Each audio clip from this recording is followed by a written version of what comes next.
ಇವತ್ತು ಈ ಭವ್ಯ ಜಾತ್ರಾ ಮಹೋತ್ಸವದ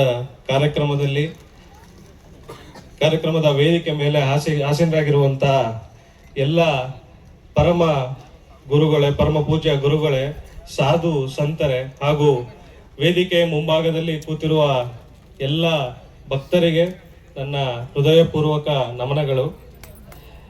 ಇವತ್ತು ಈ ವೇದಿಕೆಯಲ್ಲಿ ಮಾತನಾಡಕ್ಕೆ ಅವಕಾಶ ಮಾಡಿಕೊಟ್ಟಂತಹ ಶ್ರೀ ಸಚ್ಚಿದಾನಂದ ಅವಧೂತರು ಹಾಗೂ ಪರಮ ಪೂಜ್ಯ ನಮ್ಮ ಊರಿನ ಗುರುಗಳಾದಂತ ಅಜಾತ ನಾಗಲಿಂಗ ಮಹಾಸ್ವಾಮಿಗಳಿಗೆ ನನ್ನ ನಮನಗಳು. ಇವತ್ತು ಎಲ್ಲರೂ ಈ ಕಾರ್ಯಕ್ರಮಕ್ಕೆ ಆಗಮಿಸಿರೋದು ನೋಡಿದ್ರೆ ಇದೊಂದು ಸಾಮಾನ್ಯ ಕಾರ್ಯಕ್ರಮ ಅಲ್ಲ. ಎಲ್ಲ ಸೇರಿರೋದು ನೋಡಿದ್ರೆ ಭಕ್ತಿ, ಸಂಸ್ಕೃತಿ, ಸಂಸ್ಕಾರ ಇವೆಲ್ಲವನ್ನು ಒಂದೇ ವೇದಿಕೆಯಲ್ಲಿ ನೋಡೋಕ್ಕಾಗೋದು ಇಂತಹ ಧಾರ್ಮಿಕ ಕಾರ್ಯಕ್ರಮಗಳಲ್ಲಿ ಅಂತ ಹೇಳಕ್ ಬಯಸ್ತೇನೆ.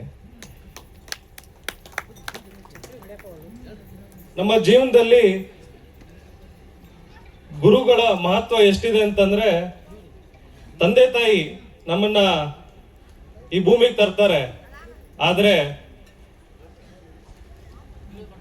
ಗುರುಗಳ ಆಶೀರ್ವಾದ, ಗುರುಗಳ ಜ್ಞಾನ ಇವೆಲ್ಲವೂ ನಮ್ಮ ಜೀವನಕ್ಕೆ ದಾರಿ ಮಾಡಿಕೊಡುತ್ತೆ.